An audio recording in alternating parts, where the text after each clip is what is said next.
Hello friends, till now we have covered product and price component of marketing mix. In this part, we shall cover the other piece of marketing mix, that is place, promotion, people, process and physical evidence. The next P is place. The word place here has been used as verb, that is to place something. In marketing mix, by place we mean the placement of the product to the end customer or to the point of sale where the customer can buy the product. So the product is produced in a factory, then it is transported and moves through different intermediaries to ultimately reach to the final point of sale where the customer can easily assess the product and purchase it. So it has basically three parts, that is the intermediaries, the point of sale and the logistics. However, in tourism the logistic part is missing since product is produced and consumed at the same place. So rather than the product reaching to the customer has to reach to the services. So since services cannot be transported, the location of service product or service delivery assumes great importance. Service provider have to give special thought as to where the services are provided, and the ambience of services is also important. So you have to locate your service facility at a place where the large number of customers can easily access your services, and you have to also make sure that the ambience of the service delivery place is suitably designed. In tourism, the distribution or sale channels may be multi-channel or single channel, just like products. For example, if you are talking about hotel or resorts, which are the service providers, they may take the services of travel agents and then reach to the customer. In case of airlines, they may they may list themselves in a particular GDS or a CRS which a travel agent uses, and the travel agent ultimately reaches to the customer. On the other hand, we can take the example of Indian Railways booking website, which directly accessible to the customer. So the last one is example of direct marketing or direct distribution, single channel distribution, whereas the other two are the multiple channel distribution example. As far as channel distribution strategy is concerned, there are four options available for a company to distribute its product. The first one is intensive distribution. In intensive distribution, the product is made available to as many outlets as possible, and it is sold through all the possible channels. The distribution is done through all possible channels. Just for example, a hotel which takes direct calls for reservation, it also takes reservation through its website, and it also takes reservation through travel agent and tour operators. It is a typical example of intensive distribution. The next one is exclusive distribution. In exclusive distribution, the producer gives only a limited number of dealers the exclusive right to distribute its product in their territory. Exclusive distribution is often found in the distribution of luxury automobiles and prestige clothing, etc. In case of tourism, we don't find a good example for it. As far as selective distribution is concerned, selective distribution is between these two, the use of more than one but fewer than all of the intermediaries who are willing to carry company's product. So the product is selectively made available to the customer. It is done in case of consumer durables and engineering products, gadgets, etc., like television, furniture, home appliances, etc. The last one is direct marketing. Direct marketing is done for the niche products because the market is very limited. Therefore, it is more economical and effective to directly reach to the customer and get the sales done.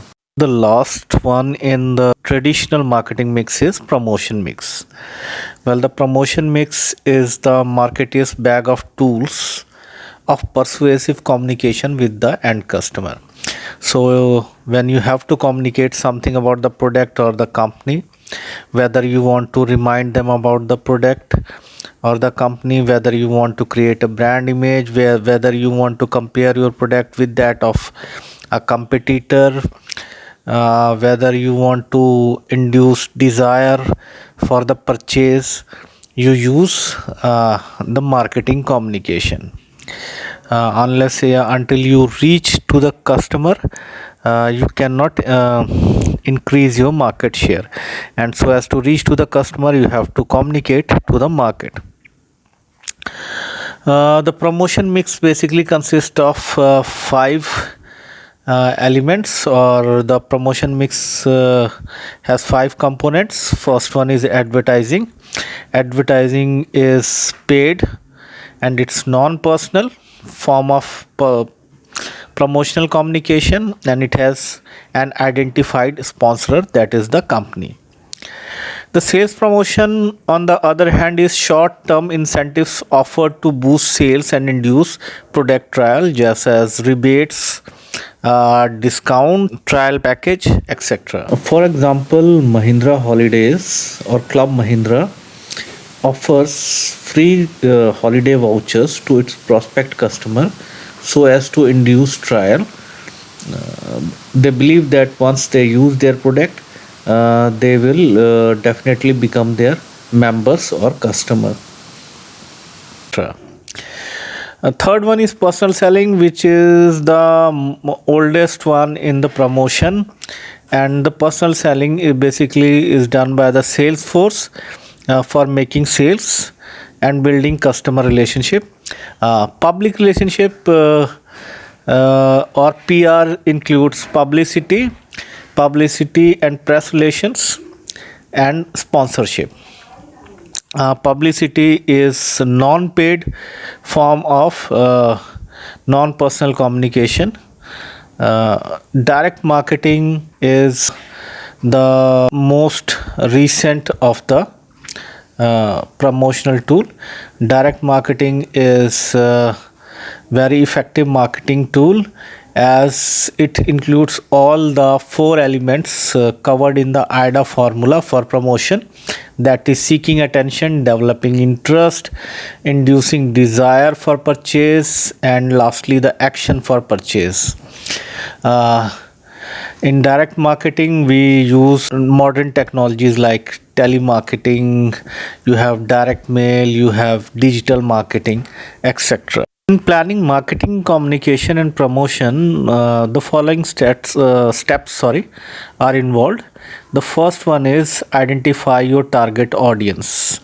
This is very important, as you have to see who the target audience is, whether they belong to the urban area, they belong to the rural area, what are their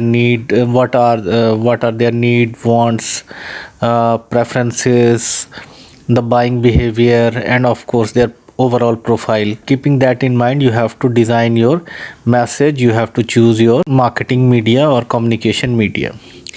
The second one is determining the communication objectives. Why you want to communicate with your target market, with your customers, whether you want to remind about the product, as we often do in case of FMCGs. You can also communicate to create brand image of the product. It can be a part of your PR exercise. There may be n number of objectives for marketing communication depending upon the need. The third step is to design the message. Designing the message is what you want to communicate, what will be the content of your marketing communication. Then the next part is the creative part, which is handled by the media companies like advertising agencies, etc. That is, choose your media and design your communication. Choosing a media, you can choose a TV, you can use a print media, etc. The last one is feedback. You want to see the impact of your marketing communication. For that, you carry out the media research for feedback. Coming to the last part, that is the extended marketing mix for services. We have three P's that are used specifically in services or in tourism.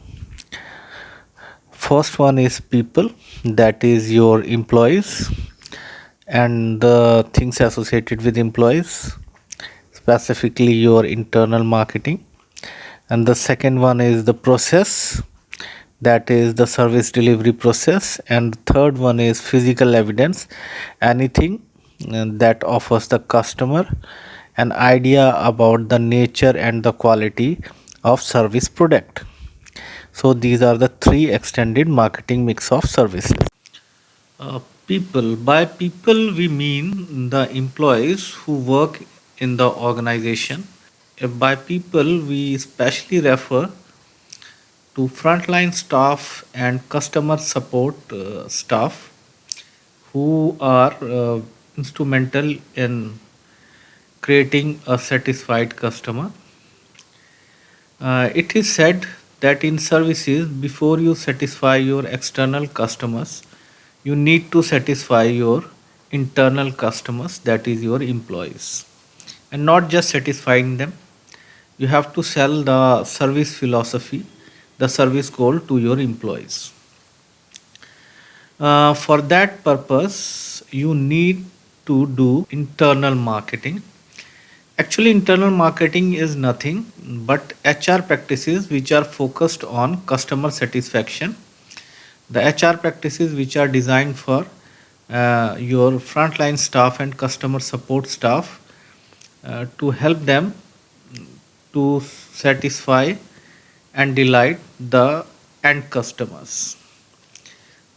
We all know that services are delivered by the people.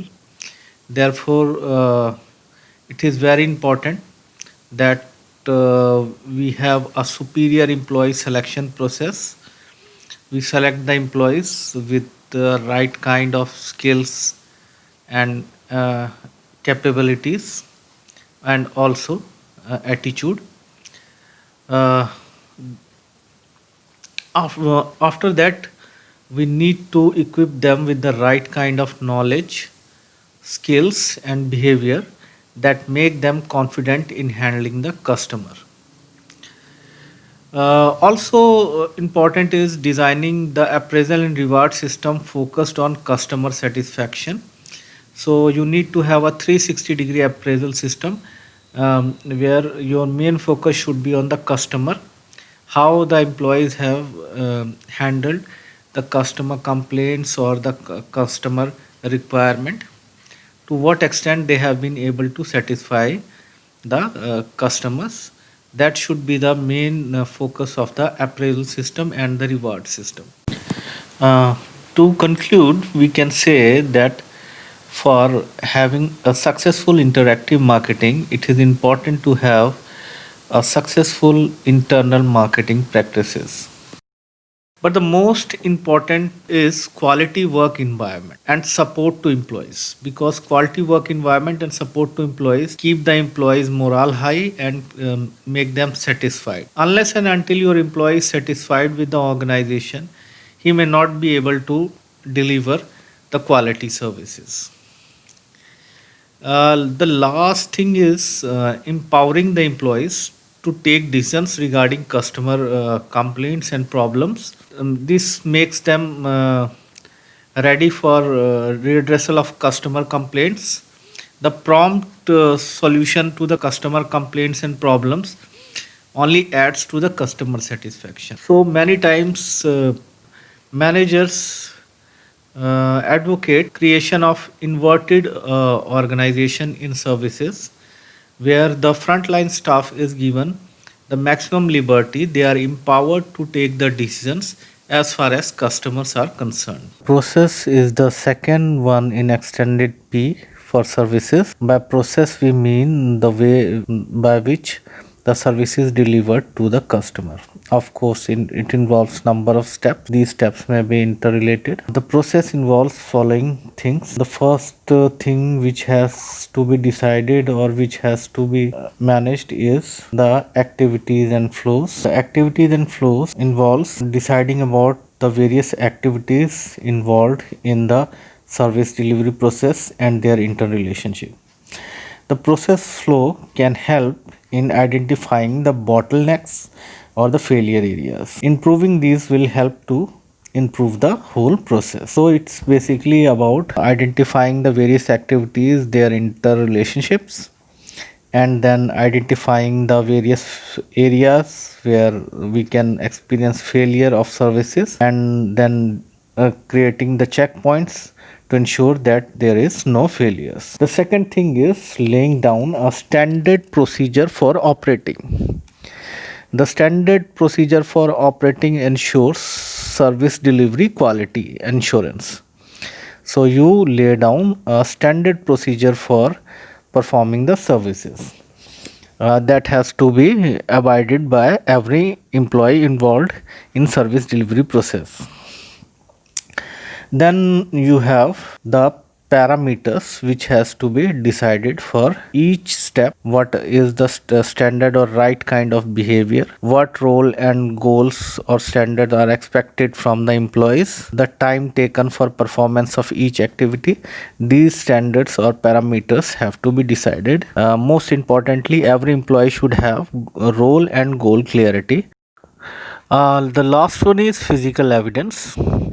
Actually, physical evidence is nothing but any kind of clue or evidence that adds tangibility to the services, that help the customer to build his expectations and provides assurance of certain services at the same time.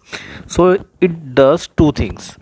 First thing, since the services are intangible, there is complete lack of traceability or sampling in case of services.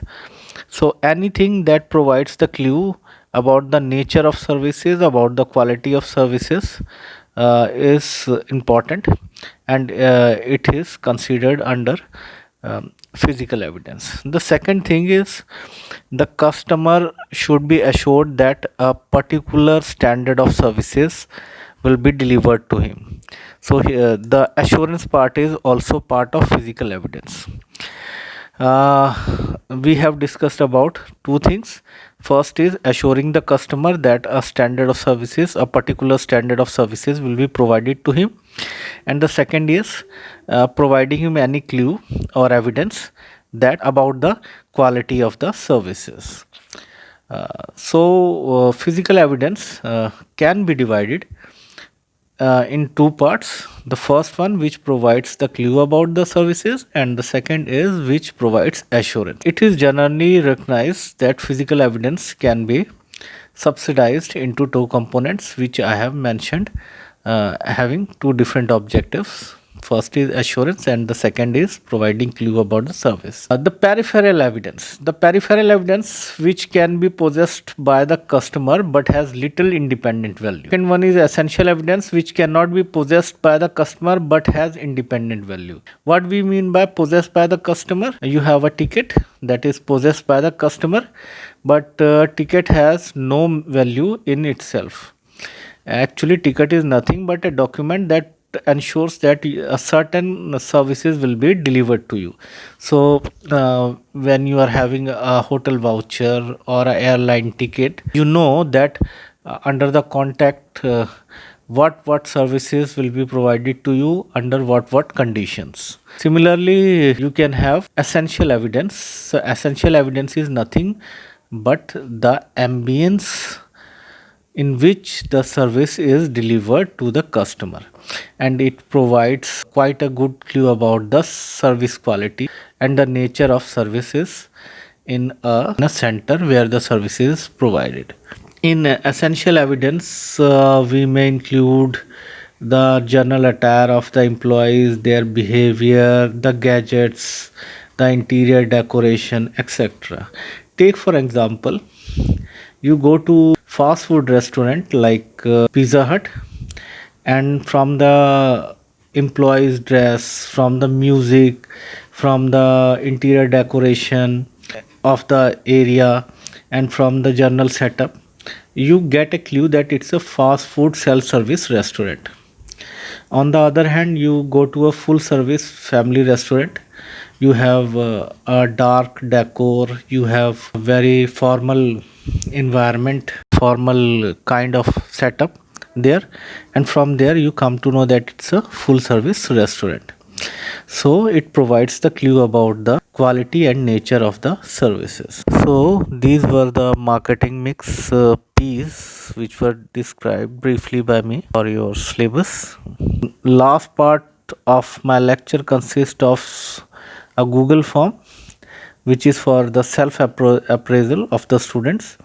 So you are supposed to attend the multiple choice questions in the Google form. Thank you, students.